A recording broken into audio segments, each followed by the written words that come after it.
Hello everyone, আসসালামু আলাইকুম। Welcome back to my recipe channel. আজ আমি আপনাদের মাঝে শেয়ার করব ডিমওয়ালা পুঁটি মাছ চচ্চড়ি রেসিপি। চলুন দেখে নেওয়া যাক আজকের রেসিপি। এর জন্য প্রথমে পুঁটি মাছগুলো কেটে ধুয়ে ফ্রেশ করে রাখছি পানি ঝরিয়ে। এরপর একটি প্যানে তেল গরম করে নিয়ে দিতে হবে 4 থেকে 5টি মিডিয়াম সাইজের পেঁয়াজ কুচি। আর পুঁটি মাছ চচ্চড়িতে পেঁয়াজ একটু বেশি দেওয়ার চেষ্টা করবেন, এতে করে টেস্ট ভালো আসবে।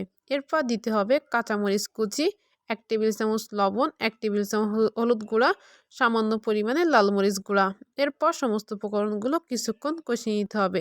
কিছুক্ষণ কষিয়ে নেওয়ার দিতে হবে 1/2 টেবিল চামচ জিরা বাটা। জিরা বাটা দেওয়ার পর আর কিছুক্ষণ কষিয়ে নিতে হবে। কিছুক্ষণ কষিয়ে নেওয়ার পর দেখতে পাচ্ছেন যে পেঁয়াজগুলো হালকা বাদামি কালার হয়ে আসছে। এ পর্যায়ে দিতে হবে পুঁটি মাছগুলো। পুঁটি মাছ দেওয়ার পর খুন্তির সাহায্যে কিছুক্ষণ নাড়িয়ে মশলার সাহায্যে মিশিয়ে নিতে হবে। কিছুক্ষণ পর মাছগুলো কষিয়ে নেওয়ার জন্য দিতে হবে 1/2 কাপ পরিমাণ পানি। পানি দেওয়ার পর খুন্তির সাহায্যে মাছগুলো খুবই আলতোভাবে নাড়িয়ে দিতে হবে, যাতে করে ভেঙে না যায়। এরপর আস্তে আস্তে নাড়িয়ে কষিয়ে নিতে হবে। কিছুক্ষণ কষিয়ে নেওয়ার পর দিতে হবে 2 কাপ পরিমাণ পানি।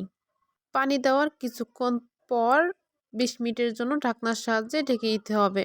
20 মিনিট পর আবারও ফিরে আসলাম। আসলে দেখতে পাচ্ছেন যে তরকারি থেকে কি সুন্দর বল ফুটতেছে আর কালারটাও আসছে অনেক সুন্দর।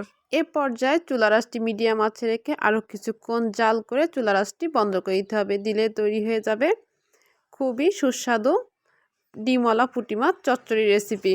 আপনারা হয়তো বাসায় অনেকভাবে পুঁটি মাছ চচ্চড়ি করে খেয়ে থাকেন, কিন্তু একদিন হলেও আমার মতো করে তৈরি করতে পারেন, প্রত্যেকে খুবই পছন্দ করবে। ভিডিওটি ভালো লাগলে অবশ্যই লাইক, কমেন্ট, শেয়ার করেন। চ্যানেলটিতে সাবস্ক্রাইব করে পাশে থাকবেন। দেখা হবে আবারও পরবর্তী ভিডিওতে। ভালো থাকবেন সবাই। আল্লাহ হাফেজ।